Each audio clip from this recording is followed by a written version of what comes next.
Alright, yeah, ready, kids? Who lives in a pineapple under the sea? SpongeBob SquarePants. Absorbent and yellow and porous is he. SpongeBob SquarePants. If nautical nonsense be something you wish, then drop on the deck and flop like a fish. I can't hit those high notes quite like the guy who sang Sponge Maiden or like Bruce Dickinson, so apologies. Also, we're not doing anything Spinge-Bill related tonight. Oh, God. We're doing Bayonetta Origins, and also, you know, good evening, my darling batlings. I got some more updates on stuff that Bon is tinkering around with my model with today, so they're going above and beyond in what I ask them to do by doing more than what I asked them to do without charging me extra, so I felt the need to hop by their stream earlier and chuck them some bits as a tip. Oh, nice. Nice. I weren't so busy doing yard work, I probably would have tuned in. Yeah, this was a couple hours ago. Yeah. Because, time zone differences. Right. Hello there in chat, Iron and Miss Mandylin.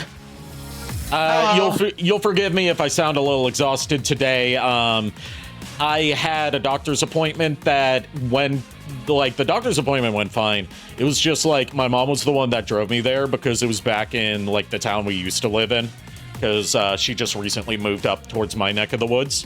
And we had this appointment scheduled a year in advance. And then like afterwards she dragged me along to like run some errands. So I was with her for 5 hours. Exhausting. Ooh. Yes. And I had to put up with her reckless driving. Oh, because she's always on her damn phone while she drives, but she's worried about me getting into accidents. Oh my gosh. As for me, good news, my mom is officially home from the hospital. Huzzah! Happy about that. And aside from that,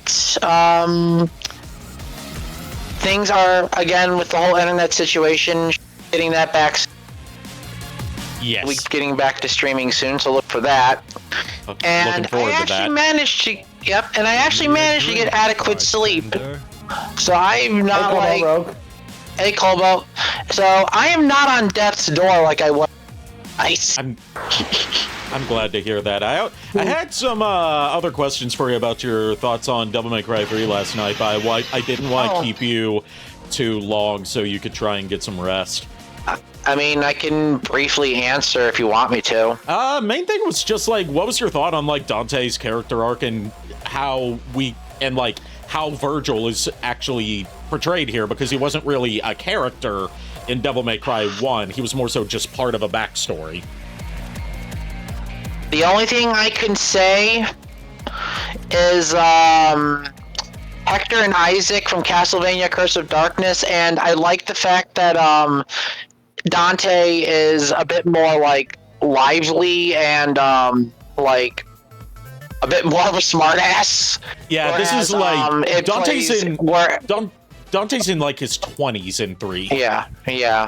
And Virgil, in my opinion, great rival for Dante, playing off of his personality, but God, the whole Out the Edge meme, I felt like that Out the Edge meme was just for him. Like, God damn. He's so edgy, but like he can back it up. He can back it up, yeah, but at the same time, just like, okay, I don't want to be like rude. It's just like, you know those teenagers that are like overly like moody and angsty to the point where it's like they feel like being edgy is their whole persona? Yeah, that's Virgil. Yeah, amplify that by 5, and make him like watch Naruto constantly. Joke's on me. I've actually watched Naruto when I was in high school, so I can make that joke. Yeah, he's very much a Hot Topic kid. Yeah, he angsty as hell. He would say it's not a phase, Mom, but his mom's dead. Yeah. Still would love to see Virgil and Yahim fight each other. Oh, yeah. I know Yahim would lose. Even though Yahim would lose. It's not the death battle. It would be more interesting than the DBX that they did, like the shorter non-research death battles based purely on vibes that they did for a little bit and then discontinued because no one liked them. It would be better than the one that they did of Virgil versus Jean from Bayonetta. Yeah. Also, it would mean giving Lament of Innocence some recognition. Yeah, I mean, they gave Lament of Innocence recognition, but it was during, like, Dracula versus Ganondorf when they were explaining Dracula's backstory. Like, they did a Dante versus Bayonetta death battle. Spoilers for this nearly decade-old death battle. Dante wins. Hideki Kamiya actually responded to that, and he said, I hated it. I can understand why. I mean, seeing your two favorite characters you've created pitting themselves against each other, that was exactly it. He wasn't salty about Bayonetta losing like you would think someone as kind of egoistic as he is would. It was more so like, I don't want to see my children fight. I want to see them team up to fight a bigger threat. Yeah, it's similar to like we all have that one character we've created that we treasure above all else, and we don't want to see them like actually get hurt or destroyed. Yeah. So we will be doing 2 sessions of Bayonetta Origins this week, and hopefully 2 sessions of Devil May Cry 4 this week, since we don't have D&D. Okay. So we'll be getting back into. We'll be starting Devil May Cry 4 over from the beginning, just because it's been so long since we last streamed it, and this will help. Now this will also be like, now you'll be going into Devil May Cry 4 with the knowledge of stuff that happened in 1 and 3. Okay. Also, I'm assuming we're not doing Lament this week. No, we are. Oh, I was just wondering. Okay. Yeah, it's 2 Devil May Cry 4s, 2 Bayonetta Origins, and the finale of Lament of Innocence. Okay, I'm not doing my numbers correctly. Yeah. I had to count it up myself to make sure I was doing it right without actually looking at my image for my schedule. I was just like, okay, there's 4. I'm like, wait a minute, something is that. Fuck. Anyway, God forbid. Let's switch on over to the game scene, shall we? Yep. Let us start.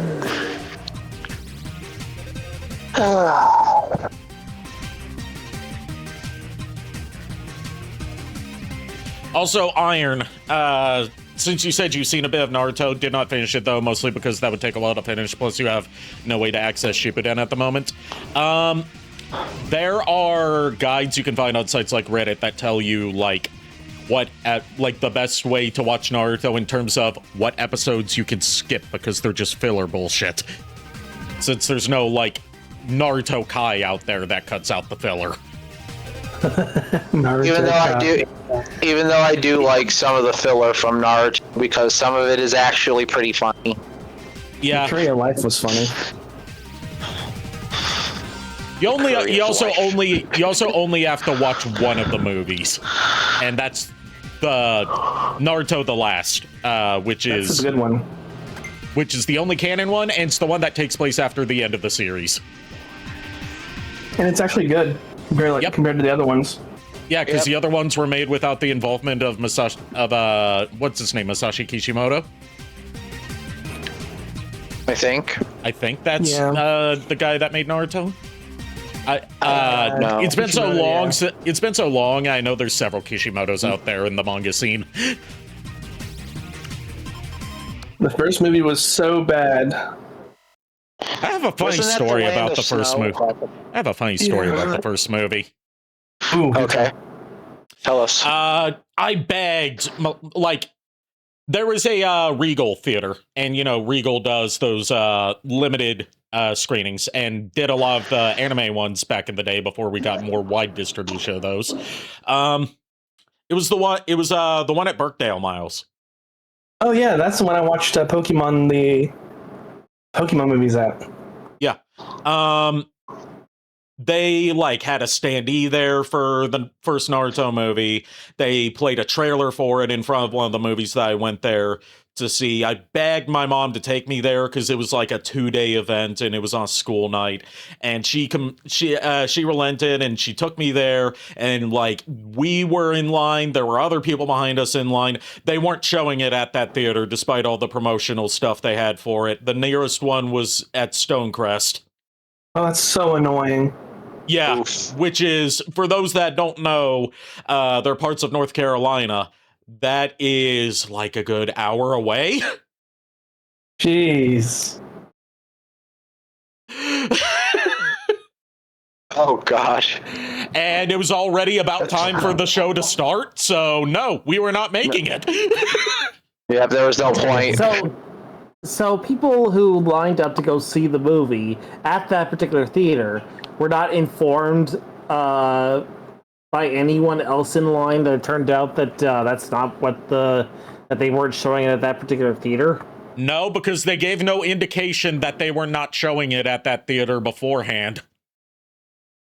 I'm just saying, it's like, but the people like who were like ahead of the line or whatever, do you think that why wouldn't like the first people in line who got up to the ticket booth and everything, why didn't they just tell the rest of you guys in line that the theater wasn't showing it here? I don't claim to understand human psychology. I only took that for one semester in college, and I didn't even go to class for most of it. I took psychology. Most of the time when my psychology class was going on, I was hanging out with Miles at his apartment. Fair. Because I was ditching it to hang out with you. Okay, that's cool. Not because I was like not interested in the class, because psychology is a topic that fascinates me. It's just I was not in a good mental state at that time, and like that was one of the few things. Like hanging out with Miles and like some of my other friends that I had in that period was like the only thing that could get me out of my room from just stewing in my own depression. Oh yeah, I remember that. So like I ditched like almost all of my classes just to hang out with friends because it was the only thing that gave me joy. That's why I always want to bug her at this point. Yeah. Because I needed to make sure you were okay. So. Yeah. Yeah. Anyway, I was going to say also kind of a mix between two things between the whole college and the whole movie. One year, I think it's like, God, I forgot what year Ponyo came out in theaters. that was like the mid to late 2000s. Okay, me and Lulu, I think it was like when it came out around the time, me and Lulu, like, I was doing online college for art and, like, video game animation and stuff, and, I went... Oh, I'll wait till this finishes. That's just, like, announcer saying the title of the game. It's not a cutscene. Oh, okay. So me and Lulu went to go see Ponyo because I needed to doing my college work, and one of my other friends from high school were there and walked in on me and Lulu's date, and we're like screw it, just hang out with us. We saw Ponyo, and then we got onto the topic of animation. And I just realized, I have to do 6 drawings, 3 poses for female and male characters, and I have to have either a mannequin standee or an actual live Unfortunately, I did not have the standee, so I was in the situation to where it was like, one, I fucking hate drawing realism. God damn, just no. Yeah. If anyone has taken a drawing class, I have. You can understand how pain in the ass realism is. Yeah, like, and most of the stuff almost never look right. A lot of the stuff we did for like actual assignments was somewhat realism. Although we for our final assignment, it was like we were allowed to get more like stylized and creative with it. Yeah, and at the time, and this was like back when me and Lulu like were just starting dating. We're like 3 or 4 years into our relationship, and at the time it was just like, okay, I need a favor, both of you. I need to get this done, and I need to do a sketch of you guys doing some poses. Is there any chance you can help me with that? Obviously, Lulu and my friend helped me, and I got it done. Unfortunately, the guy gave me a 0. Because one, he could not. Because one, when I sent him the files, he said he never got them, even though clearly the files went through. And he didn't find out until like when grading session came around, and he was just like, well, it's still too late, so I'm not going to give you the credit. I hate those kind of teachers. And second, and this is the dumbest reason of all, he wanted nude models, not ones clothed. He did not even specify that, and I'm like, okay, here's the problem with that. One, I have never heard of that for an online course, so no. And two, I was thrown off guard, and I was just like, okay, no, just no. And I'm thrown off guard hearing that. Yeah, and we learned till like later after I dropped out. Like I was only there for like a year, and I dropped out because I'm like, screw it, I am just going to self-teach myself because I do better doing that anyway. We found out that the college I went to had a lot of legal problems. And the teacher there who screwed me out of my grade, so pretty much saying I had a 0 throughout the whole semester, wasn't actually certified to be a teacher in his field. So I got compensated for that, but at the same time, I'm just like, okay, like, I just was so confused. And the one other thing that I want to up about that is, when you show an art teacher or somebody like anime or like cartoon drawings or whatever, one of the other teachers I had said, yeah, no, cartoons and anime don't count as actual arts. I'm like, what? You would have liked my art teacher from my drawing class, because he was a big fan of like comics and animation and stuff. Yeah, and in high school I had an art teacher, like, he was really cool, like, Mr. Freitag, which, by the way, hope he's still doing well. Like, he's the guy who pushed me also to become getting good at drawing. Like, he actually stayed after school with me, one-on-one, helping me get better at doing some realism. And, like, he was a really good inspiration. But, like, it's just like it just pisses me off that people who think animation and anime or like video is not an art style, and that it's just focusing on one certain type. And it's just like, if it is not an art style, then why do people just end up drawing it or whatever? And it's just like, it just confuses me, like certain art teachers and art colleges are like very questionable at times. James, I hope things get better for you. I understand that's a rough patch to go through. I've been there my fair share of times with really shitty reasons, but sending you positive vibes to hope things improve for you. Yep. I've been on the option screen because there's an option here that seems interesting that I've never seen before. You could choose which position you hear the narrator's voice from, like front, left, back, or right. Oh God. Interesting. Where do we want to hear the narrator from? And the lost demon. Okay, so they do have a test for it. Cereza and the lost demon. Oh God, yeah, I hear it. I could definitely. Cereza and the lost demon. Okay, back feels kind of creepy. and the It does. We're doing front. And the lost demon. Oh God. We're doing front. I don't want to have it just in one ear, and hearing it from the back makes me feel like I have someone breathing down my neck. Yeah, yeah.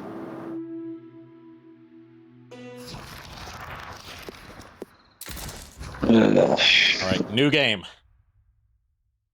Yep.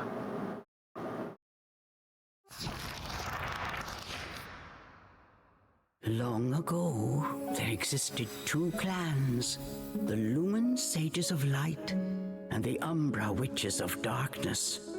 Together they controlled a mysterious power. The clans put in place strict laws to ensure that strife would never consume them. But a pair of star-crossed lovers broke this rule, and a child was born with the blood of both sage and witch. It was a beautiful baby girl. God, she had the long braids even when she was a baby. Oh God. As punishment for their forbidden love, the pair were torn asunder. The girl's sage father was exiled to a far land, and her mother locked away in a solitary jail. The witch clan took in the young girl, but she grew up shunned as a pariah, cursed by the circumstance of her birth. Her one comfort was the night she snuck into the village jail to visit her mother's cell. Her mother passed each grueling day barely able to so much as move in her cold cell.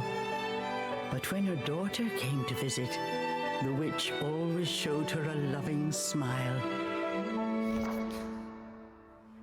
But even this small happiness eventually came to an end. I'm noticing something about the narrator that ties into the narrative theming of this game. Her mother was What's up? to a deeper cell. Let's see if I can... Yes, I can pause this. You know how I said that this game is themed around, like, Celtic stuff and Arthurian myth and, like, pre Anglo-Saxon establishment of dominance over England? She's got an Irish accent as opposed to the British accents we've been hearing throughout Bayonetta. Yeah. I noticed that too. But even the faintest memory of daylight could not reach her. In desperation, the girl tried a daring rescue, but with only a child's strength, the attempt was in vain. More alone than ever before, the young girl clung to all she had left, a stuffed cat named Cheshire, which her mother had made for her long ago. Many moons have since passed. Turning her back on the village, the girl was taken in by an exiled witch who lived on the outskirts of town. Under her strict guidance, the girl continued to train in the ways of the dark arts. She was determined to be a powerful witch and one day save her mother. Her name was Cereza.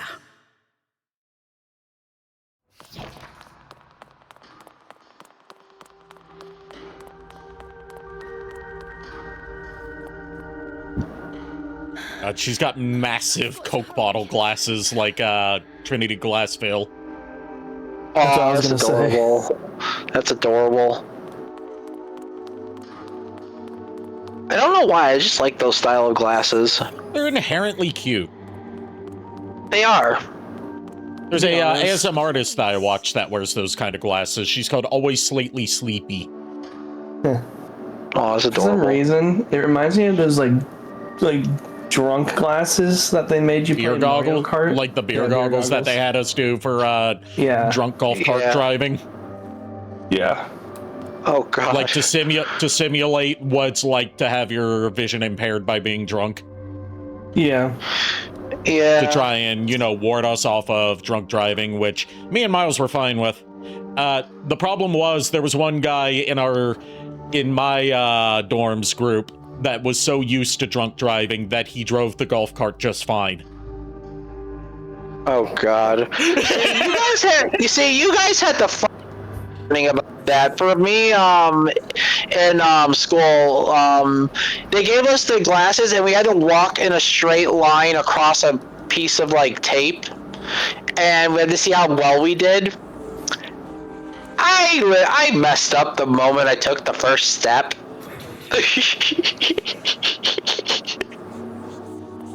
So you guys had the fun. You guys had the fun part. You guys got to drive a golf cart. Why would you say that? See, the funny thing is, I spent more time at Ari's dorm, I think, in like when I was living in the dorms, and I did my own. You spent more time at my dorm than I spent at yours. Yeah, well, my dorm was terrible. Yeah. Look, at least it was only you two. Back when I came out of high school, I was like, finally, I could choose my own destiny. I don't have to be like a morning person anymore. Stayed up all night playing Halo 3 with a friend. Goes to sleep. 30 minutes later, Lulu and 5 of my high school friends come over to wake me up by jumping on the bed and scaring me half to death. They're like, get your shit together, wake up.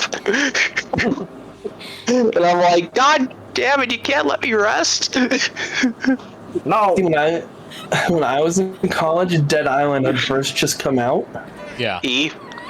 So I bought it the night it came out because I had that zombie fanatic obsession. Yeah, you gotta get your zombie fix. Cutscene going on, guys. This is your last chance. Sorry. If you don't hurry, you may never see your mother again. John, I can't. Oh, you big baby. Come on, I'll lead the way. Cereza! Like, I only intervene because I have not played this game, so, like... Oh. Yeah. Okay. I will say that's an interesting outfit for Jean. Yeah. At that age, I mean.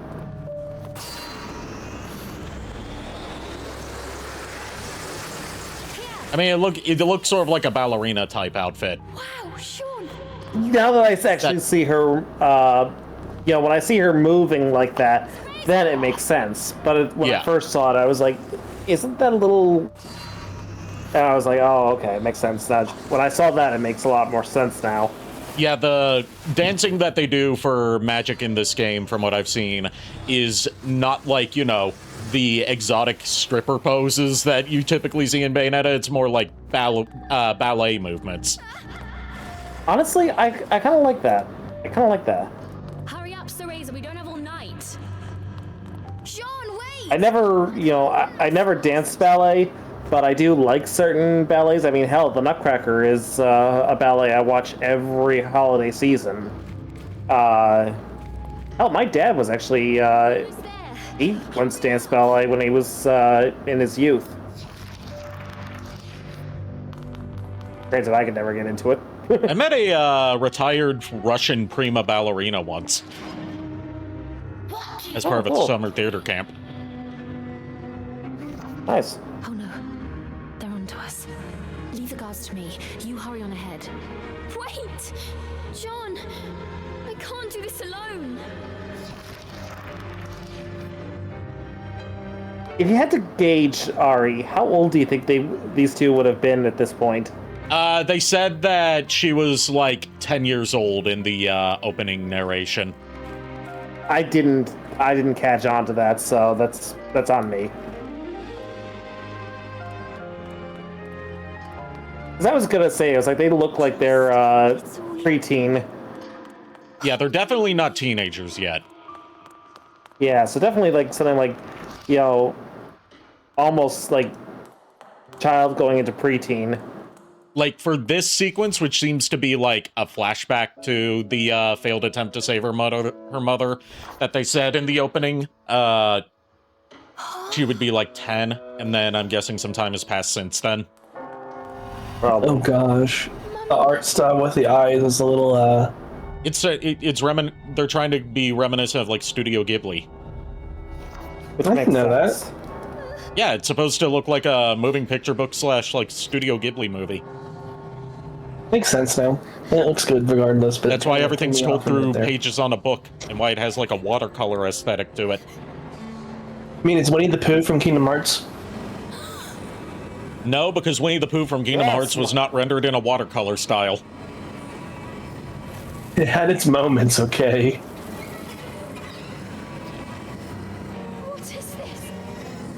Oh no, the great dark grabby hands. Yeah, those are the hands of hell. They drag an Umbra Witch down to hell when her time has come.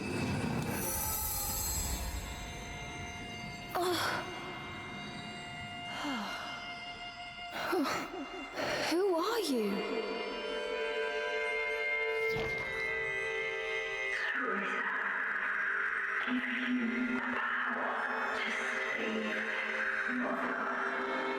Power?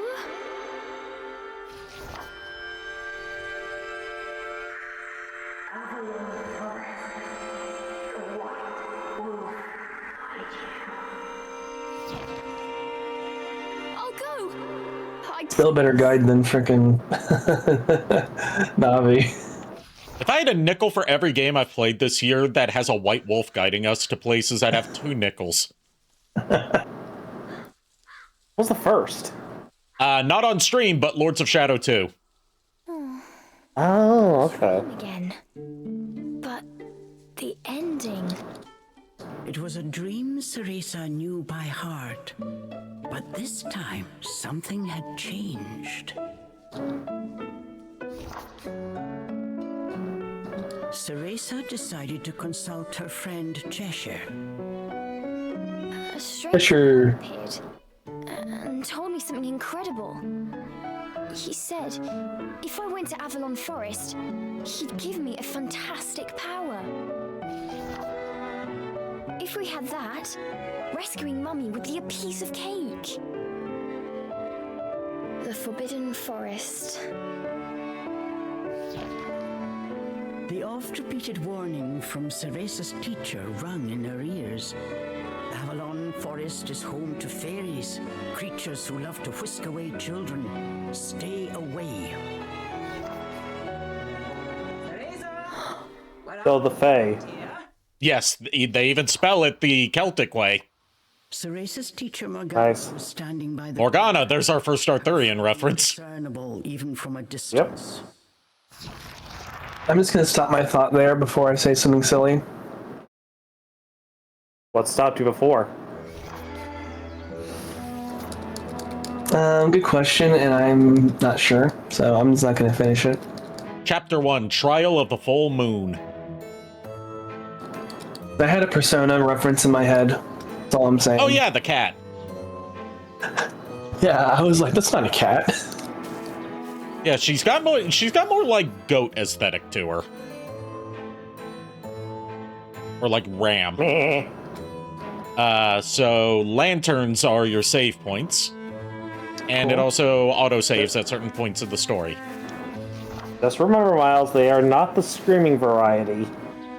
Those are the best kind. I'm sure she would scream if you hit her hard enough. I mean, I'm not testing that. You want to try hitting an exiled Umbra Witch? Nah, that's all you. I never said I was gonna do it. I know. No, I volunteered. I know when to hold them. I know when to fold them. I already volunteered you, JKR. Sorry. No. Enjoying her beauty sleep. I'm sorry. Sorry, you've been volunteered. You've been voluntold. For a second, You have no authority over me. Actually, Miles. hold on, let me rephrase this. Ari, can you make JKR beat up the Umbra Witch? No. Yes, ma'am. I'll get Darn it. Miss Mandolin said she will. But despite Yeah, Miss Mandy has. Cereza's gaze drifted back. Oh, you'll hit her. Okay. By all Sure, means, let's go with Mandy. that. Notice By all means, go ahead. Your funeral. If I once, Cereza, you must not leave that forest. With your current abilities, you would soon become a snack for one of the fairies who live there. Yes, Morgana. I know. Well then, stop your dreaming and finish those chores before moonrise. Iron, we weren't talking about smacking Cereza. We were talking about smacking Morgana. Off you go. The Pusky. Attached to her teacher. Morgana had also been cast out of the village. She understood Cereza's pain, and her stern... He almost looks like a freaking Star Wars character with the sword. Yeah, like Princess Amidala, yeah. Queen Amidala, but yeah. Yeah, Queen Amidala. Yeah. Queen Amidala. Or Senator, depending. Yeah, either Senator or Queen, one or the other. More specifically, the body princess. double that she had.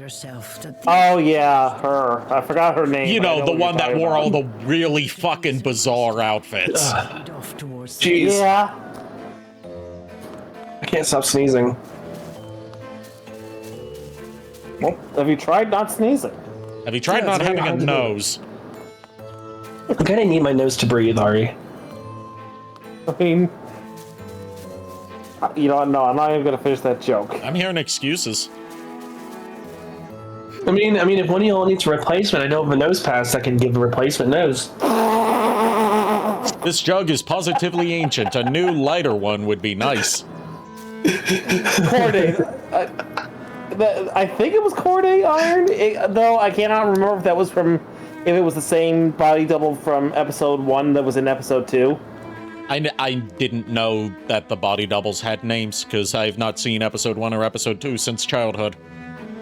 Yeah, I just remember this, like, Corday I remember because, Padme actually, tries to, you know, check on her after, you know, the failed assassination attempt.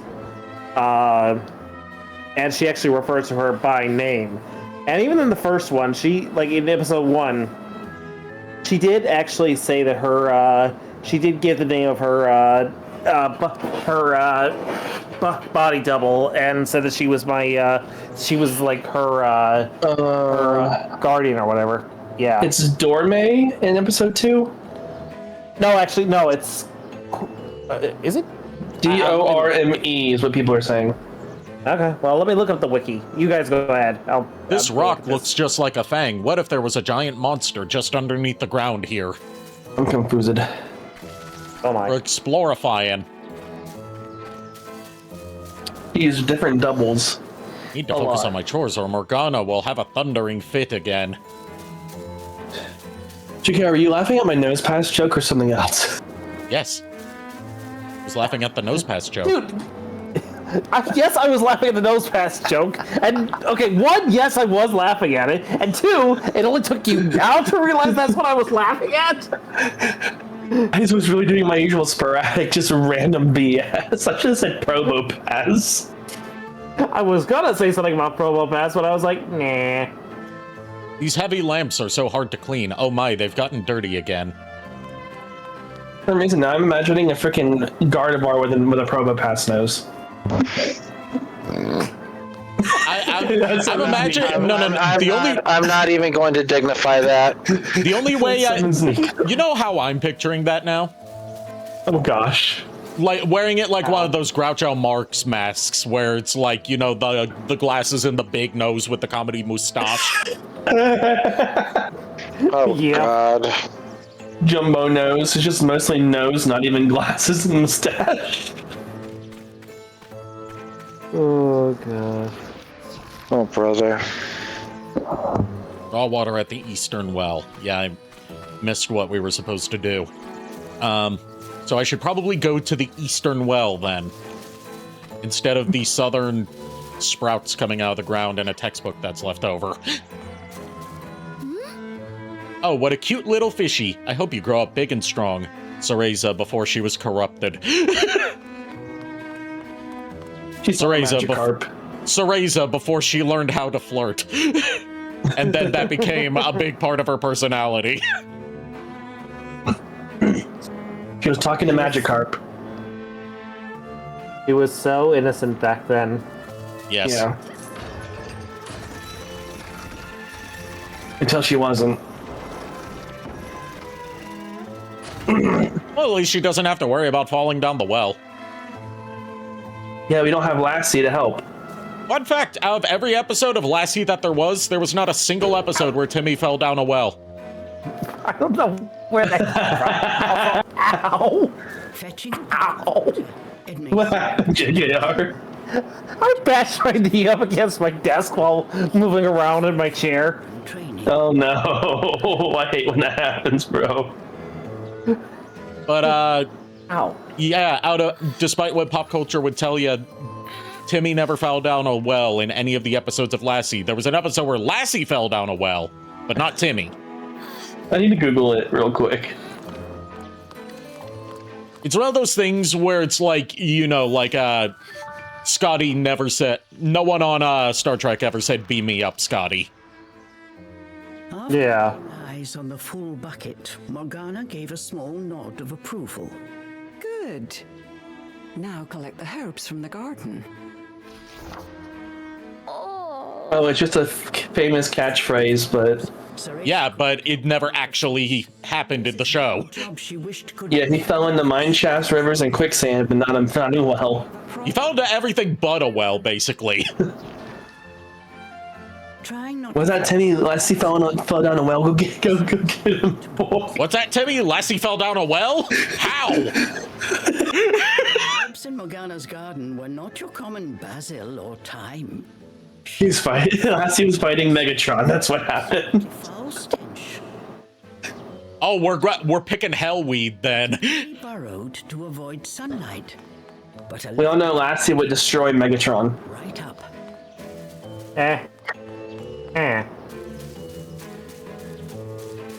But yeah, we're infernal plants with an absolutely foul stench. We're picking that hell kush. Oh shoot! Really? God. So what you're saying is we're picking the devil's cabbage instead of the devil's lettuce. Yes. Legally distinct. The best kind of distinct.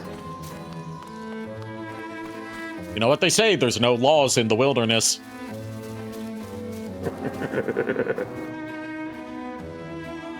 And there's no walls. There's no laws in the wilderness. And by they, I mean me right now. For some reason, my brain heard wall, and I was like, what? Well, that's true too. I figured as much. So, this is a tutorial for Witch Pulse. Witch Pulse is a fundamental Umbran art that utilizes dance to imbue its target with magical energy. Cereza can use her Witch Pulse to grow infernal plants. Hold ZL and tilt the left stick in the right direction with the correct timing. Okay, so that's that thing we did in the tutorial, like, preview in Bayonetta 3. Dinner time! One helping of magic coming right up.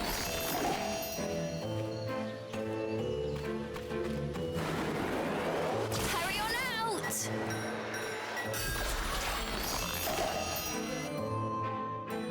If you find Witch Pulse to be a bit too difficult, you can change your settings so Cereza will perform it on her own. Which would you prefer? I'm not a bitch, so I'm doing it manually. I'm not a game journalist. I know how to play video games. Let me rephrase that. I'm not an IGN journalist. I know how to play video games. I've beaten the tutorial of Cuphead. That's better.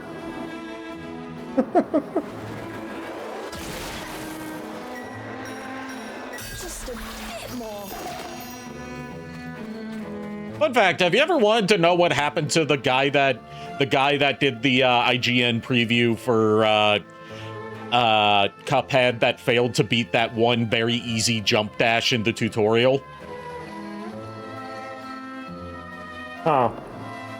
He ended up going on to work at another online rag, writing articles about how NFTs are the future. There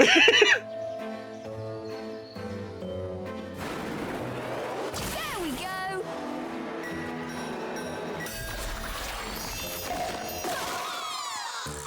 Oh, so it's not a hell cabbage, it's a hell turnip. Oh, jeez. Oh gosh, it's Princess Peach's turnips that gone rogue. so we can bind them with thorns. No one told me they could do this. I've got to catch it quick. Yes, I did it. Cereza was pleasantly surprised. She usually managed to make a mess with even this rudimentary magic. Looking at this turnip creature design, you know what it makes me think of? I don't know how many people are familiar with Nene from Hololive, but she has a dancing carrot cartoon character that she uses to represent her chat, and it makes me think of that. I don't see it yet. Wait to see the look on Morgana's face.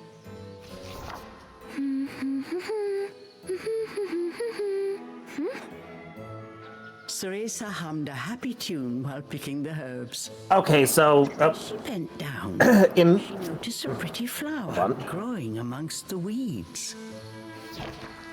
She sniffed the flower, and then she went into a daze where a lamia tried to eat her. Speaking from experience. But yeah, so to clear up that misconception from earlier, Corday was the decoy from episode 2 that got blown up in the assassination attempt of Senator Amidala. The one from episode 1 that was in, like, that actually stood in for the Queen, her name was Sabe. This is all according to Google and Wikipedia. So Wikipedia is the source that, you know, trumps all that for information because they are obsessively detailed on there. Yeah, that's where I got Corday's information from, because I was like, okay, Corday is definitely from episode 2. I just couldn't remember the one from episode 1. And not the Lamia from Monster Musume. Nah, that one just wants to fuck. All the Lamias in Monster Musume don't want to eat you, they just want to fuck. Yeah, no, this one wanted to eat you. Coloring Morgana's eyes.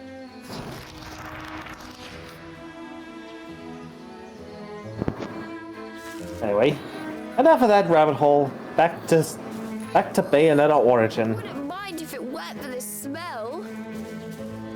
I like the detail that you can hear that she's trying not to breathe in through her nose when she says that line. Yeah. That's a subtle voice acting bit that they didn't need to do, but adds to it. Yep.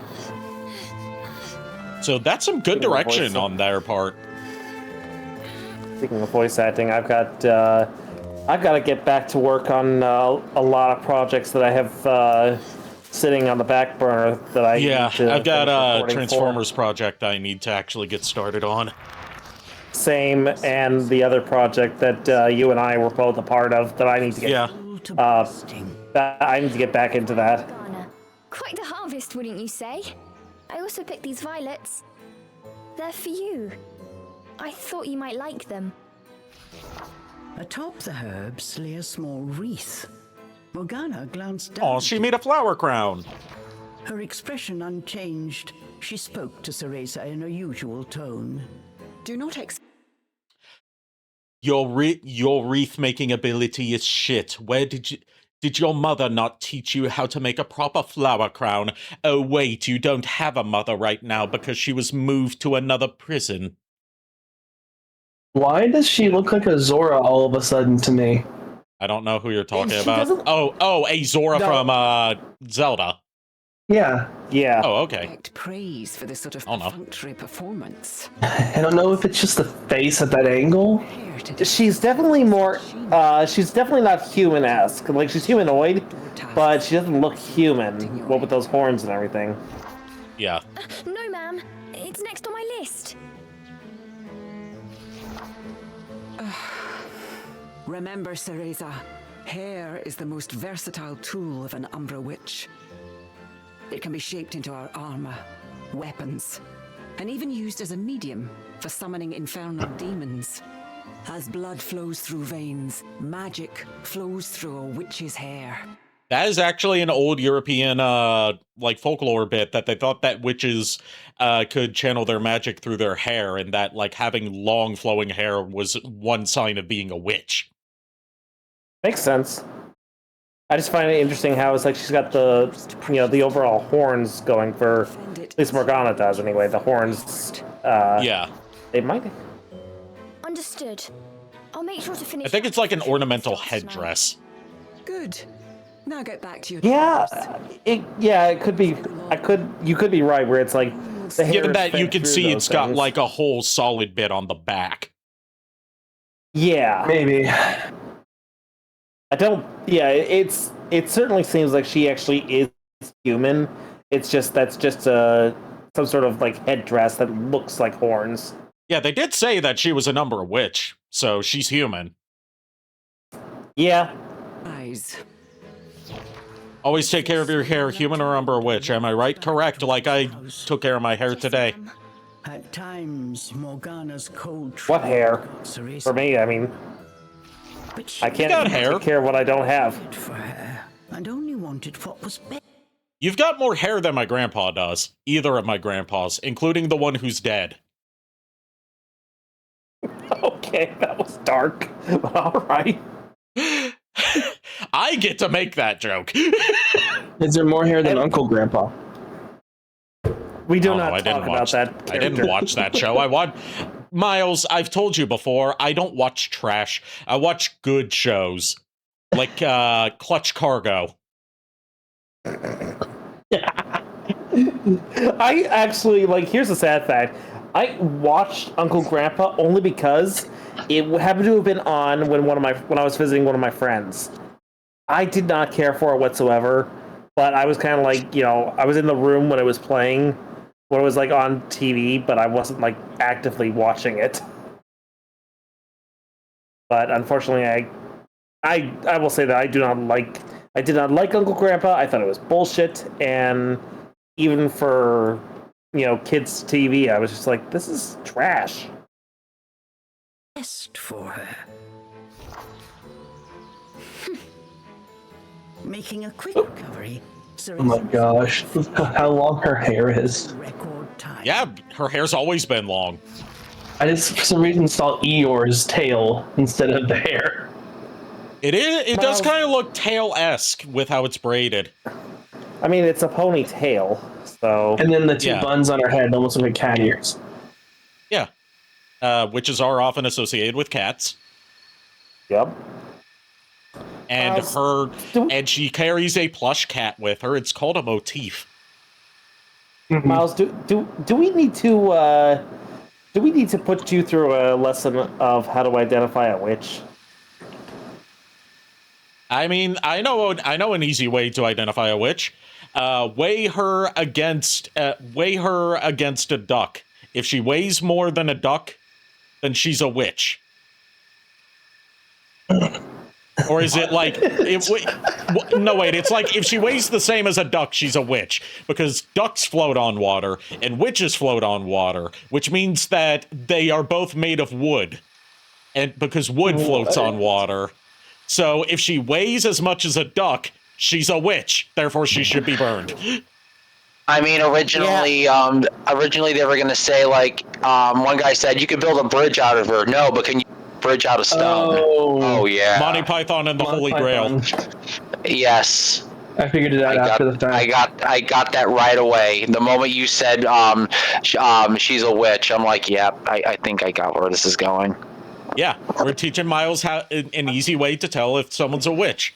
Next, we're going to go on to why the Earth is actually banana-shaped. Okay, I'm going back to what I was doing while That's listening. another bit from Monty Python and the Holy Grail. I know. That is why the Earth is banana-shaped. And this is why I am going back to what I was listening to the stream. You three chuckle fucks have fun. Too bad, Nico. And now we need to have a freaking Gardevoir with a giant Probopass nose on. Like, are now. Okay, Miles, that joke fell flat earlier. Let me ask you something, buddy, old pal, amigo. What is your obsession with nose past noses? Is that your thing? Is that your thing? Is that your fetish? They're just funny. Oh, they're Miles, funny. Eh? Miles, you ran that joke into the ground more than Probopass's nose probably runs, given how big that fucking schnoz is. Oh my lord. You activated my trap card, Miles. Miles, you activated my trap card. You're welcome. Ari revived it. Yes, I salvaged it from you failing to make it land.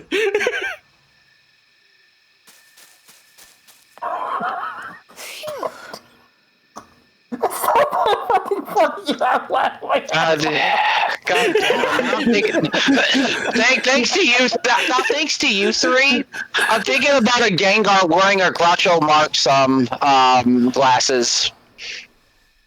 I don't know why. I just am. I blame all of you. Training in the dark arts. Today she was finally going Well, I mean, to chance to hold on, attempt a spell she had been practicing for weeks, summoning an infernal demon. For today's training, I will give you a little help. Before even learning what it did, Cereza was captivated by the intricate brace. This is a tool for those who have yet to master the flow of magic. You know what this art style's reminding me of other than, like, Studio Ghibli? More so specifically the way the faces are drawn. It's making me think Danganronpa with, like, the rings in the eyes. Or, like, you know, the concentric rings in the eyes. That's very Danganronpa. I can see that. But God, oh yeah, but yeah, you know, Ari, I think Nico's players worship the ground he walks on. They don't think much of him, but the ground is sensational.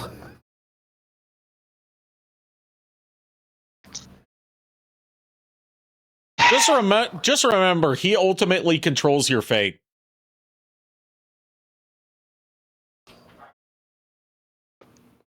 Buddy, you may be co-DM, but you're still also a player. You may roll the dice for me, but don't forget, as DM of the world that you guys are existing in, I can turn your guys' luck from 20 so fucking fast. Now I'm getting some weird Kotlioka vibe. All I gotta say is, oh god. You say he's getting some weird Code Lyoko vibe, not that he's doing something with it. God. By the way, they've started posting Code Lyoko in its entirety with its English dub on YouTube officially. Yeah, Nice. I think it's another season or something. Yeah, they're reviving it. Okay, first off, I was not talking about Miles. I said Teemo. How does Miles and Teemo sound any bit alike? Because I didn't hear Teemo. I just heard, why do you need to be stopped? Or something. I heard something with stop. And Oh my fucking god. Well, look at the chat, Ari. I did Teemo, see what that are you in the doing? chat. I did see that in the chat. I couldn't make out most of what you were saying because it was kind of under your breath. Hi, Teemo. Teemo on Temu. Ha. Did you go on Temu and buy the Rouge the Bat fertility idol? No. No. Yeah, that's a thing. JKR, this was brought up on stream before, and it was very concerning. To be fair, I don't think he was there for that. Okay, fair enough, but still, that is something very concerning for somebody to own. She said no, but I might have to search that. Tina, did you buy a whole bunch of ETBs? Epic trigger honestly, boxes. God damn it. A good chunk of my dice actually came from Temu. I even have the lament configuration that I bought off of Temu. Oh, she said no. In response to the ETBs, she said, no, I'm not a masochist. 4. Okay, that's actually fair. That's actually fair. Okay, Timo, what did you buy? What was your acquisition? You do, however, have mini a thermal printer and 30 pens. Ooh, nice. You occasionally find some interesting stuff and actually worthwhile. Oh, and a bookbinding kit. Ooh, yeah. You honestly, you do find some and a rotary cutter set. Okay, and a partridge in a pear tree. and Nico's Garden. This is just going on like that thing from whatever fucking movie it was with I remember this scene being described to me in 5th grade, but I never saw the movie it was from, where it was like a person at a drive-thru, and the drive-thru person just keeps going and then at the end of every part of the order. Oh God, Miles, refresh my memory. You're part of the future Digimon campaign, is that correct? With Ari being the DM. Yeah. I'm only going to say this once, and once I will definitely remember what you just said, and I will put you on my list of priorities to protect in significant order. Don't worry about it. No, Don't worry about it. I'm gonna die first. I know it. Nico's just plotting my death. You are really. I'm not plotting your death. I'm just saying, like, I'm gonna be playing a tank in the campaign, and I'm choosing who I'm protecting. And here I was getting Nico more Gardevoir stuff. Anyway. Timo, you are really rolling the dice by buying a 4 terabyte HDD on Temu of all places. Yeah, seriously. Oh, God. You're rolling the dice between actually getting like the slimmest, like 0.1% chance of it actually being what was described, and then the other 2 big ones being either it's full of malware or it's actually like 1 gigabyte and labeled as 4 terabytes. I was going. Oh God! And like I said, you brought up the Gardevoir thing on Temu, buddy. I didn't do anything. I did not do anything to you, and you attacked me in such a way. Attacking you, Nico. I need to poke you once. I know. You've done so. Cutscene. Is at its zenith. Are you listening, young lady? No. You seem What's listening today. Perhaps I should let you nap more often. Yes, ma'am. Hey, Death, haven't seen you in a while. Hey there. Hey, Death. Hey, Death. Well done, I'll see.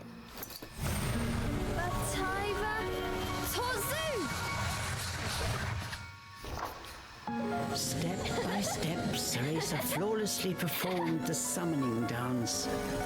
Until... Little piece of candy. Oh, it's a hellhound. This looked like trouble. Unless bound by hair, there will be no way to control the demon. She's panicking. Yeah, she's only like 10 years old.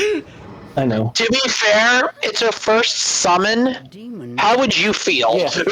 I was just gonna say the same thing. It's like she's just a kid and it's her first summon. What do you expect? Demons will soon die. Oh, this is interesting, Nico.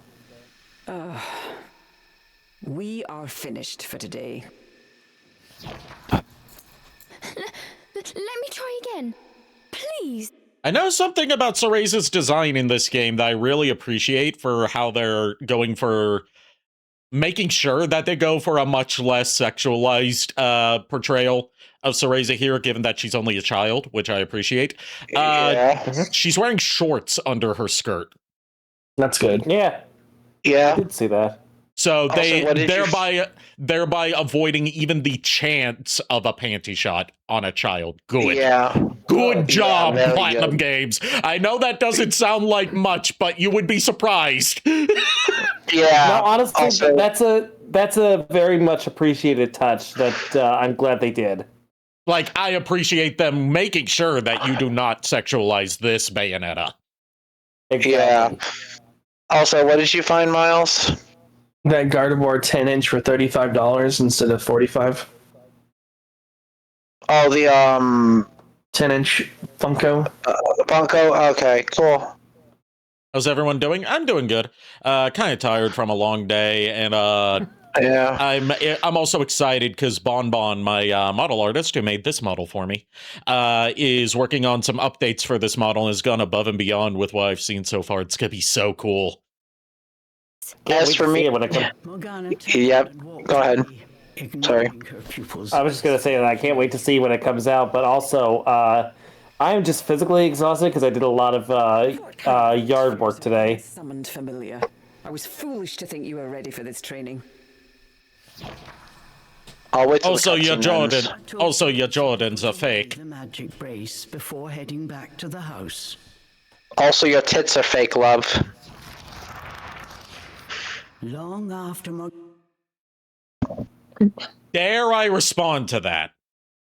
Oh no, you're starting to war now. Dare I respond to that given this design for Cereza?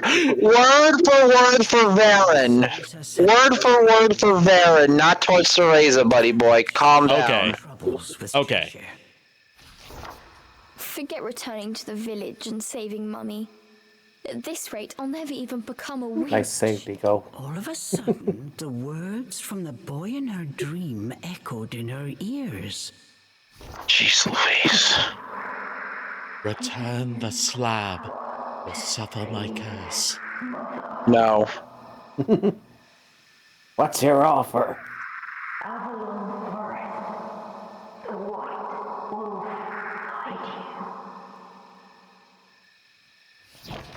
Avalon Forest. Cereza's eyes wandered back to the forest. Morgana's repeated. Isn't Avalon a thing in Celtic folklore? Ambiguity. Yeah, that's supposed to be Yeah. like the kingdom of the fairies. Okay, so yeah, Morgana is always. that makes sense why fairies are the primary species there. How could a dank old forest be that scary a place anyway? Adults do often exaggerate to keep kids in their place. This thought got Cereza. What is this, Courage the Cowardly Dog? This is Bayonetta Origins. Started bubbling up. This is how Bayonetta became Bayonetta, apparently. For her. Did you see those gloves? Make sure you Cloud return Santo the said, slab. of course I have to use that, JKR. And Timo informed us that she won the raffle on the Temu hard drive. It was actually 4 terabytes. What are you saying, Cheshire? Take the brace and sneak into the forest? Morgana would give us a right smack on Okay. the bottom. Uh, With the moon shining brightly. what are you talking about, Cloud? chance for Oh! a surreptitious forest. Oh, that! I didn't see you had posted in the chat, Cloud. If I just Yeah, I didn't see before that. hang of it, I could have gotten that. I said to return the slab and it started something in chat for a second. Side. No, more like Cloud was responding to what I was saying in the call chat. Well, not only that. Oh, That's it!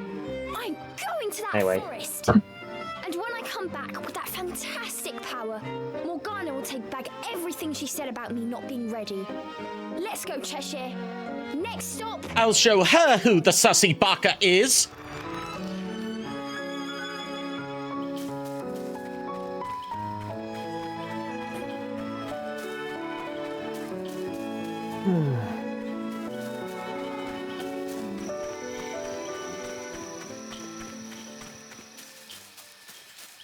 Cereza shivered at the thought of what lay ahead.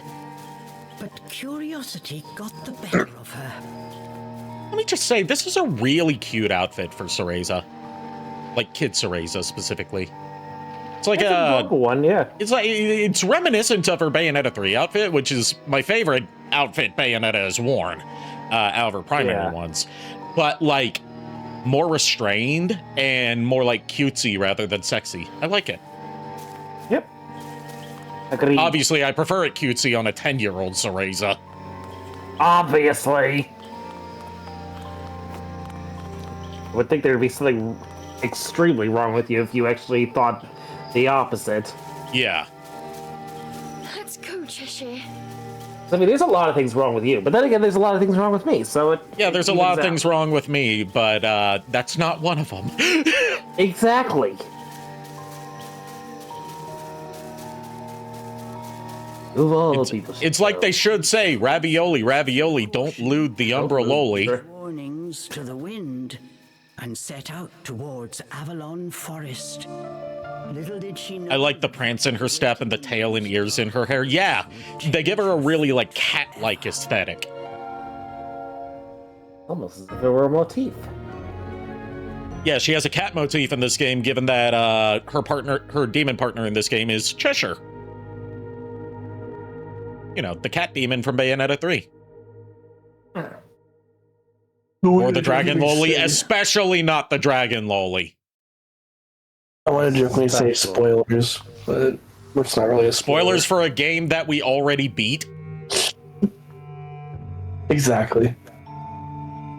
Miles, are you okay? He's never been okay. I might go to bed. You should. Go the fuck to sleep. Yeah, I'm going to be in chat for a little bit until I fall asleep, but I'm going to be on a call, so I'll see y'all. Alright, laters. Yep. Have a good night. You guys too. Bye, Nico. I have a request for you. Bye. My last request for you tonight is when you get the chance, give Barry some scritches for me. Okay, I can do that. I'll see y'all. See ya, Miles. Get some rest. Yeah, I'm going to. Do it. You did it. I'll believe that when I see it. Surprise me like that!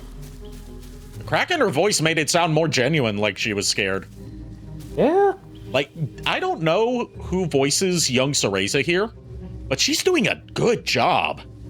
I wonder if it's an actual kid voicing her, or if it's someone who's just really good.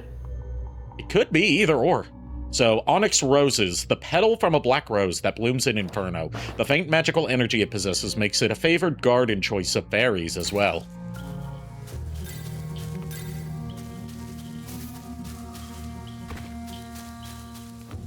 I have a black rose in my collection. This is a reminder. Text Ashley. I found it while I was on the way to a screening of The Room at my college back in the day. Like, just lying there. A black, like, fake rose, of course, but like a, fake black rose. So I was like, I'm keeping that, because when the hell else am I gonna stumble across a black rose while going to see a screening of The Room?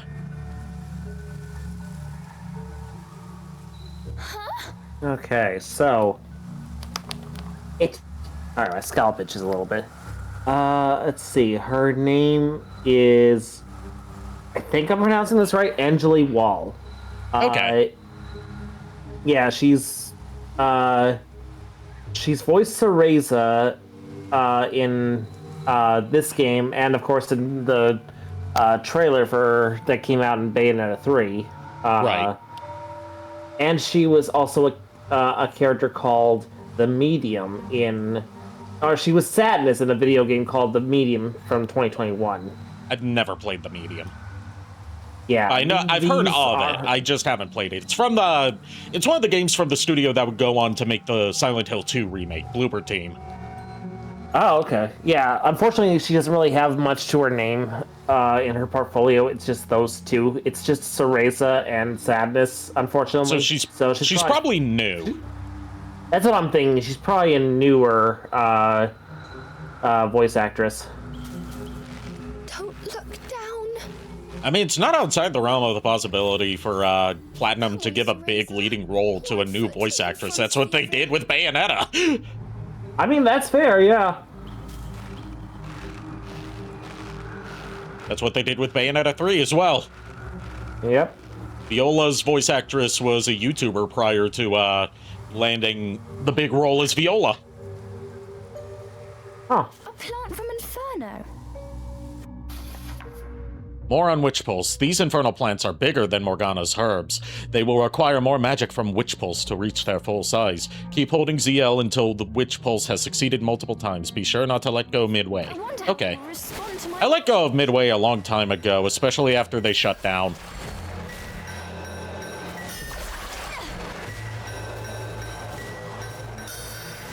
magic feels more powerful than before. Could it be the brace? Yeah, I'm not seeing any, like, she looks fairly young, but I'm just trying to gauge, like, how young, but really there's no information on that, so... Okay.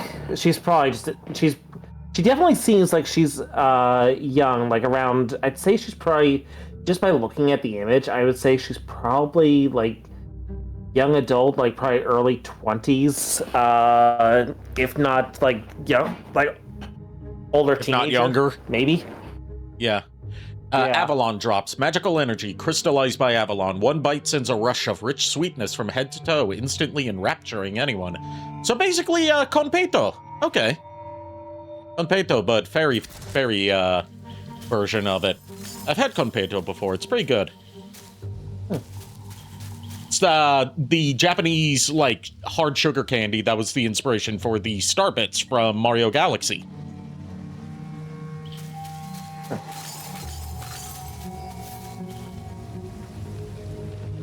Okay, there's a plant. Bunny! Okay, at least the bunny got away. Cereza's vitality. Yeah. So, her health is represented by flower petals. You know what this plant reminds me of? What? The Dark Eco plants from Jak and Daxter. Jak and Daxter? Yeah, I can see that.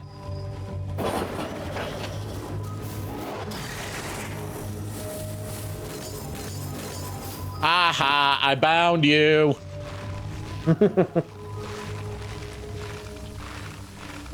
You are bound, not big surprise.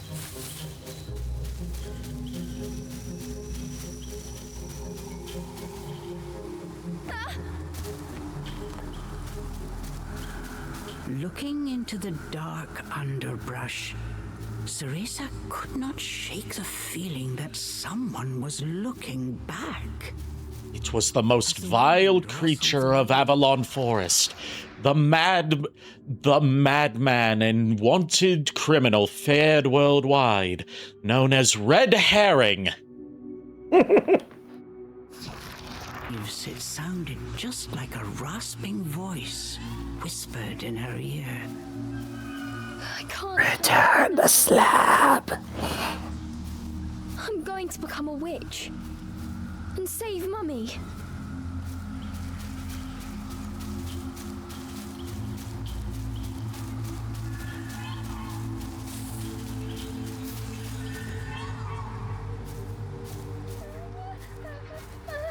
Oh man, I remember meeting Scott Menville and he broke out his red herring voice. I didn't know that was Scott Menville. Huh.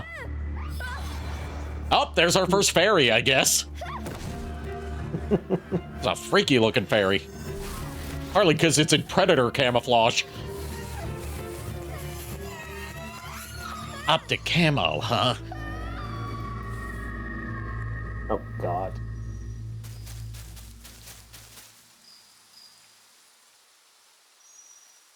We'll never escape Metal Gear Solid until we complete 4 in Revengeance.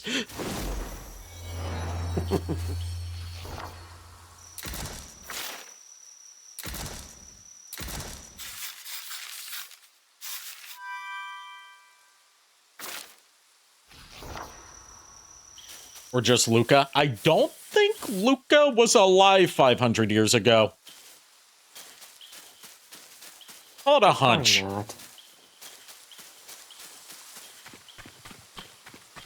What was that? Must have been a rabbit or something. Right? It must have been a rabbit, or a cat, or a cabbit.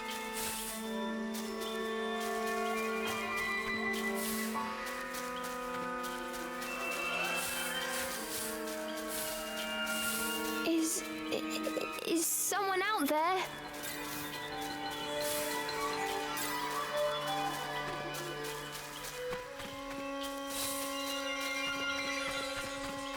This game does a good job at setting up atmosphere. Depending on the dimension, maybe he was the Fairy King after all. That was, yeah, kinda.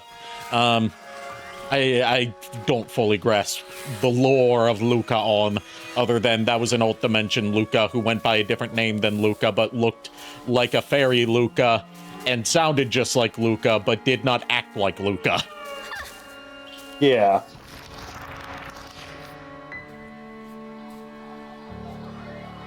Cereza could not shake the feeling she was being watched. Is someone there?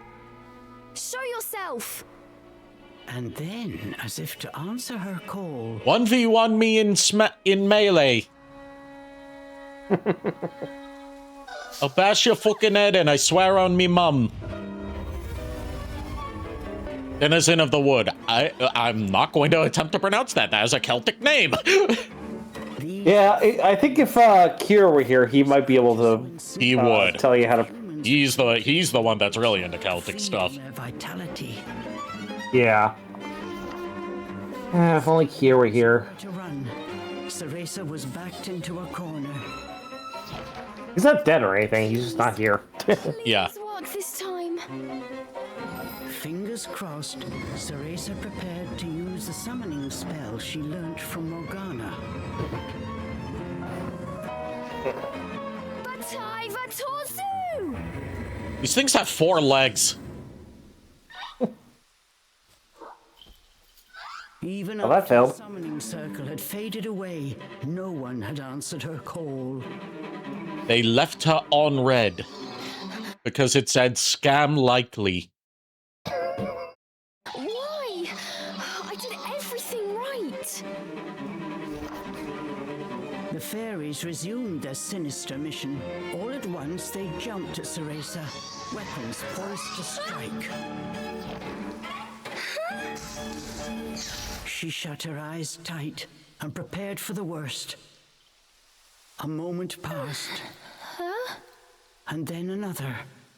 But she felt not so much as a pinprick. What? Who are you?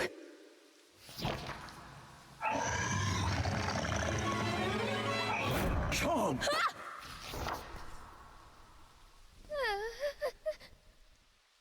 That beast, as dark as a moonless night, had it all been a dream? You don't think... Could that have been... But before Cereza could finish her question... Oh, this is Cheshire. Nico, your boy's here. I hear. He big. He grumpy. Cheshire? From his What's the matter, sweetheart? extended What's the matter? ear to ear, fell No. a drop of thick Wait a minute. slobber. He hungry. Speaking of grumpy. Did I manage to summon a demon that has now possessed Cheshire? As if in reply, the beast growled and bared its blood-red fangs. Just as Cereza feared, a demon had indeed possessed her beloved stuffed cat. The creature had desperately sought a medium in order to survive in our world. In lieu of hair, it settled for one made of felt. He had never felt so alive. Looking around, the demon's eyes found Cereza. It let out a low growl. After her initial terror, Cereza realized that she was able to understand what the demon was saying. You want me to return you to Inferno? Now, how would one go about doing that? Cereza had her hands full calling a demon to this world. She hadn't even begun to study the spell to send them back. That's the neat part, you don't. Heard the demon's words, this time even more clearly. Send me back. Send me back. The demon's rage increased by the second, but there was nothing Cereza could do. Out of patience, he pounced.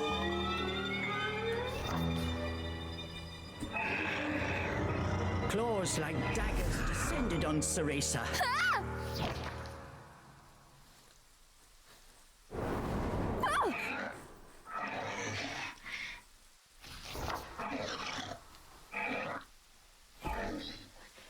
But what if we hear?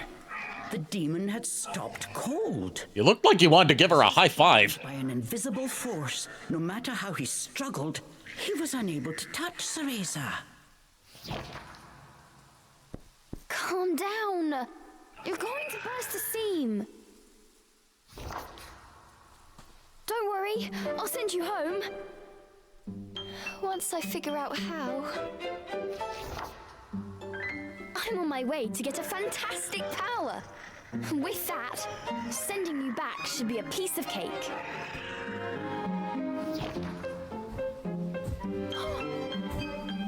Giving up his attack, the demon turned his attention elsewhere. He couldn't land a pounce, so off he fucks. He really is a cat. Cereza decided to follow a bit behind. He really is just a big kitty.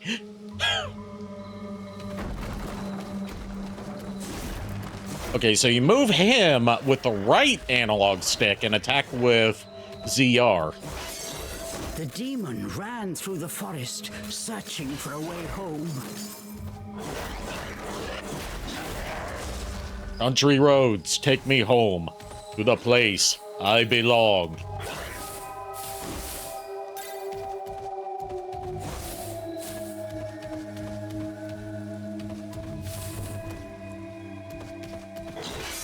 You still there, Nico? Yeah, I'm here. Okay.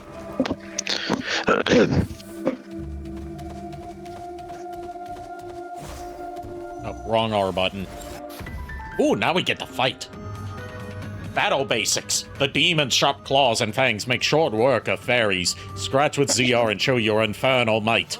Test your might. Pests, get ready for a face full of claw. The demon leapt towards the fairies. He angry.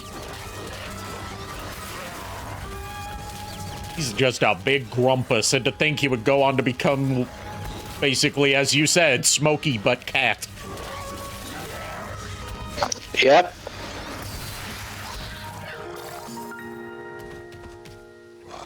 You know, the music's giving me Breath of the Wild vibes.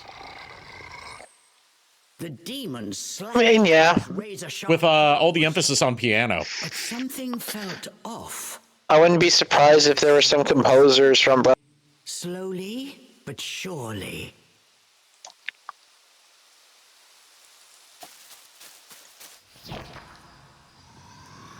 What's wrong? The demon bared his fangs. He was clearly suffering. Are you sick? Or hungry, perhaps? Give him some tuna.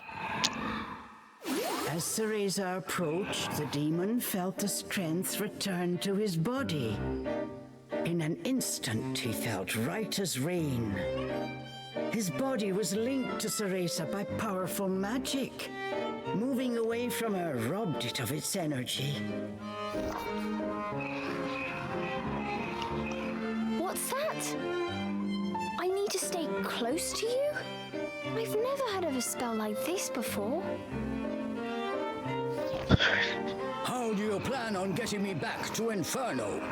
The demon demanded. We first need to find a white wolf. He'll show us the way. Leave it to me. I'll find him, said the demon as he clambered to his feet.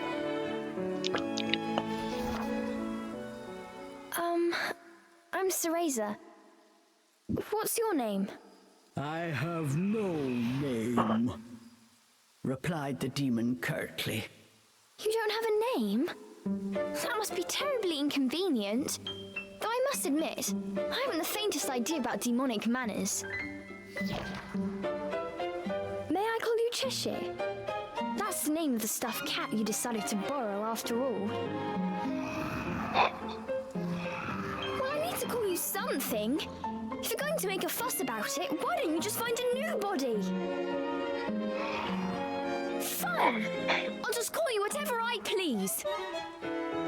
I'll call you Sussy Baka the Third. Oh, God. Strange companions set off in search of the White Wolf. What mysteries await in Avalon Forest? So, okay, so you can move them separately from each other with each analog stick. But you can't keep them too far apart from each other. Makes sense in a sort of way. It turns this game into a co-op game if you have the one Joy-Con. Actually, I think that's how this game was meant to be played. Holy shit, you're onto something. Well, yeah, 2 Joy-Cons, 2 different attack buttons. One controlling Cereza, one controlling Cheshire. Local co-op Bayonetta game? Yo. Yeah. It also makes sense because of, it makes sense because of Switch 2's remote play feature, so... Cereza breathed a sigh of relief. That makes me wonder if this works with remote play, because this came out before Switch 2 was even announced. True. Then again, probably for like Switch 2, Switch 2 has done software updates with a lot of their games to have it work with a lot of Switch's features. So yeah. There's been some stuff that has been added, so... He doesn't want to go near the stink plant. Scent tickled Cereza. Oh boy. Oh, it's rosemary. It's a demon repellent, you know. Used to ward off evil. Yeah, I know. As soon as the scent reached Cheshire, he pulled away, scrunched up in disgust. It looked like demons could not stand being anywhere near the flower.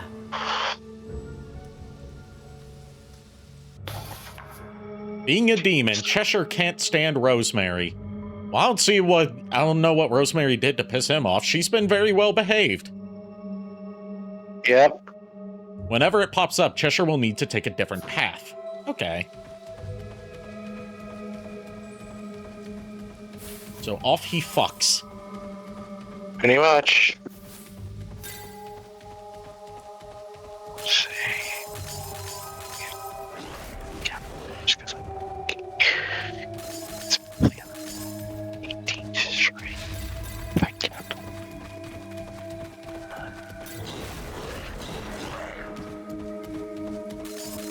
Gotta say, this is a really neat gameplay loop. It is. It's got some ideas that could potentially work for a future Bayonetta game if they ever. Yeah, God, I'm interested in seeing if we get like any other like Bayonetta Origins style games that have this kind of setup.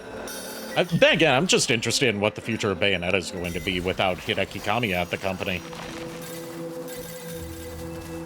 This game was when Kamiya left, right? This was like right before he left. So this was the last one he worked on. Okay. This was quite a pickle, but Cereza knew. That's not a pickle, that's a flower. Self-perception, Sonic. Cheshire, I've got it tied down. Finish it. Aha! Okay. Combining her Thornbind ability to hold down enemies while he attacks them.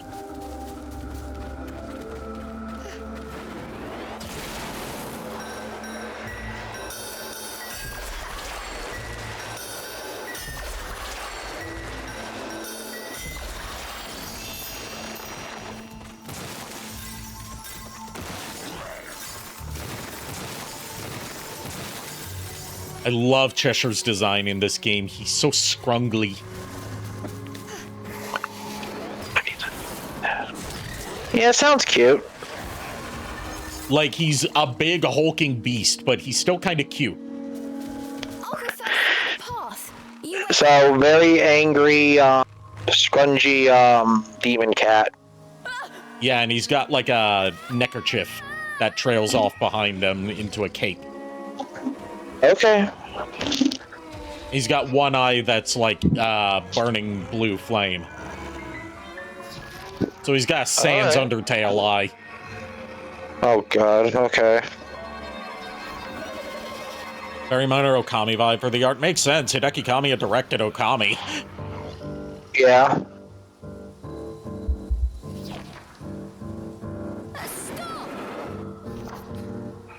Is it bad I just thought that this was Cheshire's first summoning as well as Cereza's? I think that's what they're going for. Makes sense. I mean, with how Viola is, Bayo and Luca's daughter, and Cheshire is, of course, the summon that she has.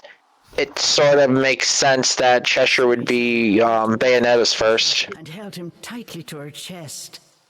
In her arms, Cheshire felt his strength returning. Release me at once! Even in this form, the demon did not seem happy about being cuddled. He's a tsundere. Yeah, that's the textbook soon.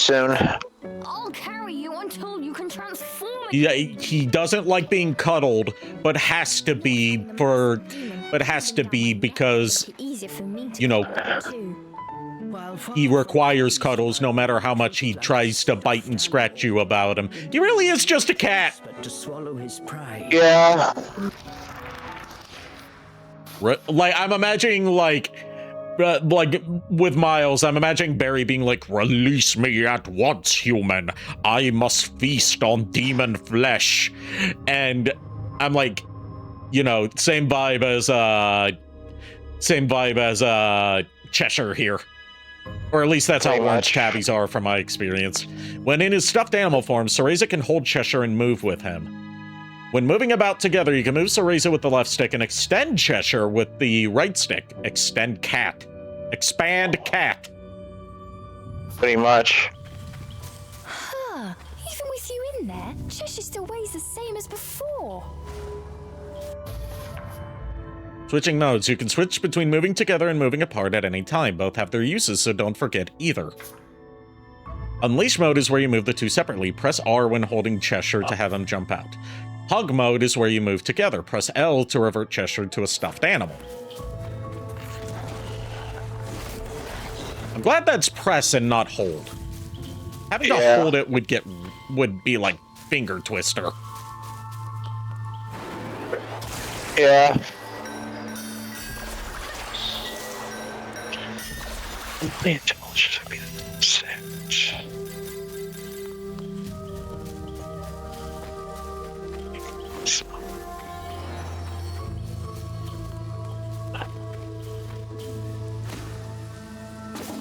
Oh, you can use them to pole vault. Holy shit.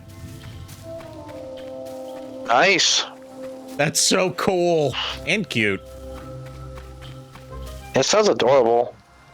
This game's just cute. Oh, my god, at the save points, you can see Cheshire taking a nap while Cereza writes in her journal. That's adorable. My god, this game is so cute. Why is a Bayonetta game so cute? Well, Bayonetta Bayonetta in one way has sex appeal, and then when it needs to be, it can be adorable, sweet, and yet terrifying. Also, I am back. Welcome back. Welcome back. I thought you were JKR. Sorry I was gone for... Funny. Sorry I was gone for so long. Which it just was being a brat. I need to take care of a few things, too. When is she not being a brat? She's a bratty little princess. Oh, brother. Yes, she is. No, Widget.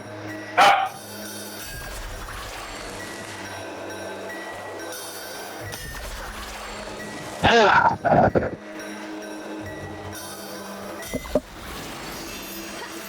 this point, I think the don't go in there was specifically given to provoke her into going in there. Yeah, I can see that. Don't go into the forest. Please do not go into the forest. Why aren't you going into the forest? It's supposed to be reverse psychology. First of all, I don't know what psychology is. It's the 1500s. God damn it.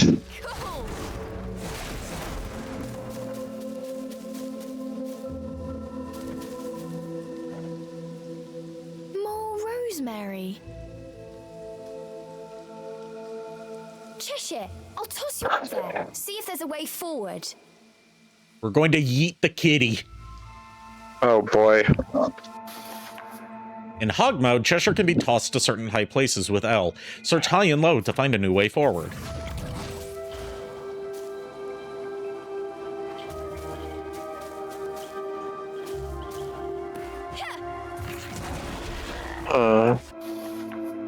Cheshire can't return. When far away or blocked by Rosemary, there are times Cheshire cannot return to hug mode. When this happens, look for another way to unite the two. Okay. Yeah, I'm picking up what you're laying down, Bayonetta Origins. Cereza and the Lost Demon. Also, like, Trial by Ordeal does seem fitting for the Umbra Witch's teachings. Keep in mind, the Umbra Witch that is teaching Cereza in this game was exiled from the clan. So she could be using some sort of method that the standard Umbra Witch teachings would not use. That's just my theory, at least. I don't know how the story plays out.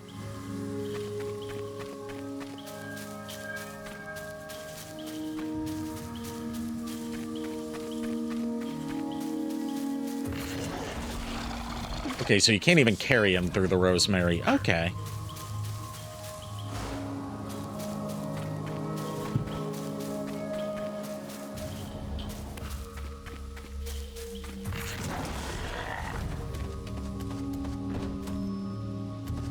I mean, it's an interesting way to make like a roadblock for the other player. So yeah. Okay, so I can go up here. And if Cheshire's off screen, you get a little indicator pointing you to where he is. Okay. This is really well designed. It's different from the standard Bayonetta formula, but like, it's unique and fun. Nice. So far, at least. We haven't really done much combat. But, because, you know, we're still in tutorials. Yeah, plus I feel like this game is meant to be more puzzle-esque rather than combat-heavy. I say we haven't done much combat, and here comes the combat.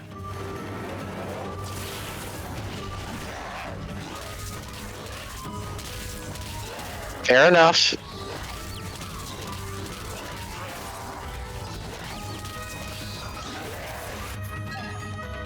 Magic Butterfly. Pick one up to recover the spell cooldown gauge, allowing Cereza to cast Umbran Arts again more quickly.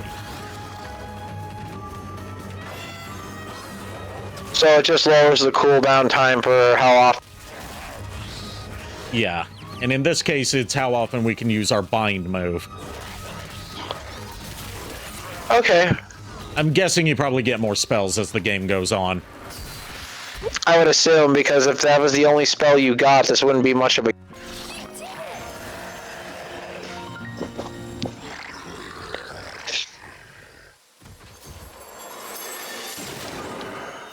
Ooh, that is just straight up a Zelda treasure chest. Chest? Did the fairies make this? I wonder what's inside. You got the hook shot. It would be interesting to see a Zelda game in this style. Yeah. Healing tonic. Umbran medicine in a bottle shaped like a petal. Use it to slightly restore Cereza's vitality. You can now concoct more on your own. Okay, so no lollipops in this game. Well, that makes sense because she hasn't been introduced to lollipops yet.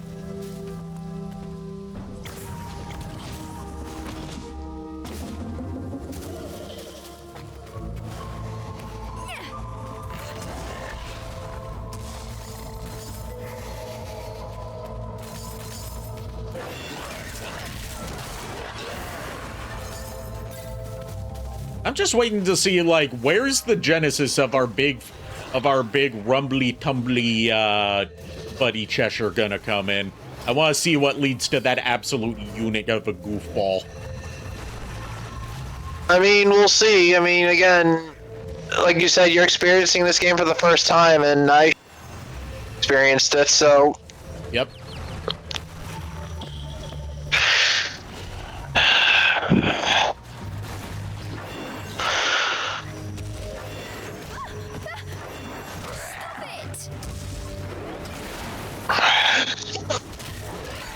We're probably gonna play, like, through these opening tutorial sections and call it a night, because I have had a long-ass day. Yeah, that's fair. Longer day than I was expecting, that left me more tired, plus I have to get up early again tomorrow for another doctor's appointment. I think you might be right. Yeah, plus I'm still mentally so it's like... eh.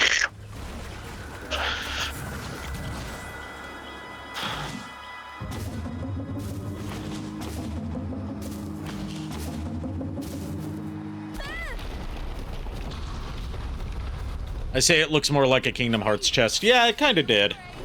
I had forgotten what those looked like.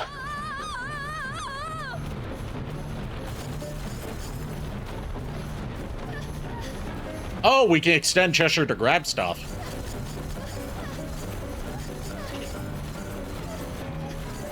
So in a way, we have somewhat of a hook shot. I mean, you can grab items with it. Yeah.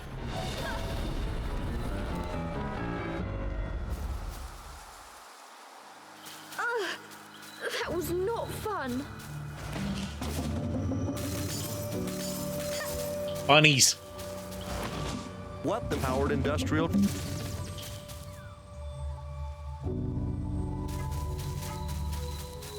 What have we here? There were signs that a witch had set up camp here. This is probably where we meet Jean. Into this forest. Oh well, it means we've got a place to rest. Look what we have here.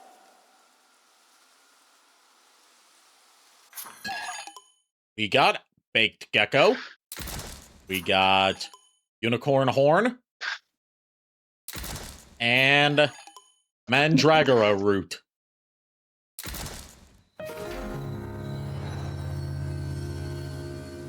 New sanctuary. Sanctuaries. Large red arches are sanctuaries that can be unlocked by just approaching. Be sure to unlock one whenever you pass by.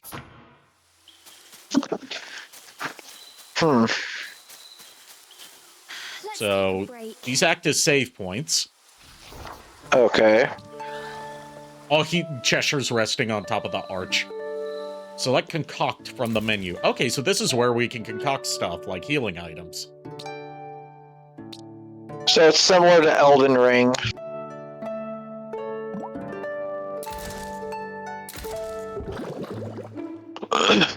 Well, I say similar to Elden Ring, but it more so Breath of the Wild because of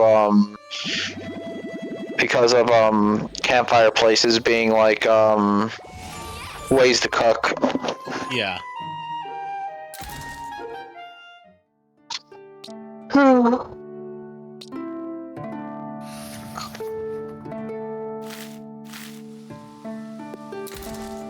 Save. Yep.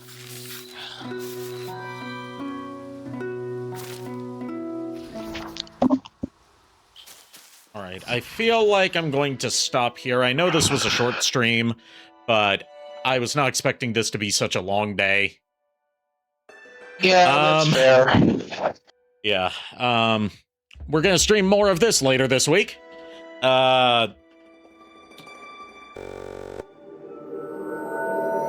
And we're also going to be we're going to be doing 2 sessions of Devil May Cry 4 as part of me getting Nico up to speed on Devil May Cry. And we're going to be finishing Lament of Innocence. Yep, I'm excited for that one. Let me double check the schedule. so I can make sure what is on what day. Okay, so thanks for the head pats. When I return on Wednesday, we'll be finishing Lament of Innocence. I need my head pats on each end. Okay. All right, let's see who we're gonna raid.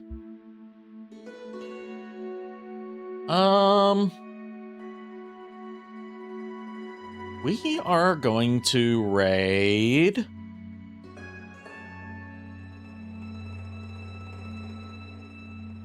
We are going to raid Lepus Lore, fellow Eldenwooder, who is playing Diablo 4 with a Warlock Hellfire build. Fun.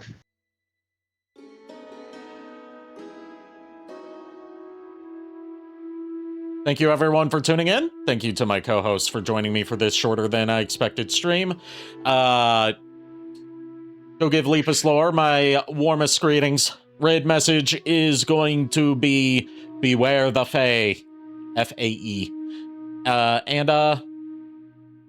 Until next time, unpleasant dreams. Have a good night. Good night, everybody. Night.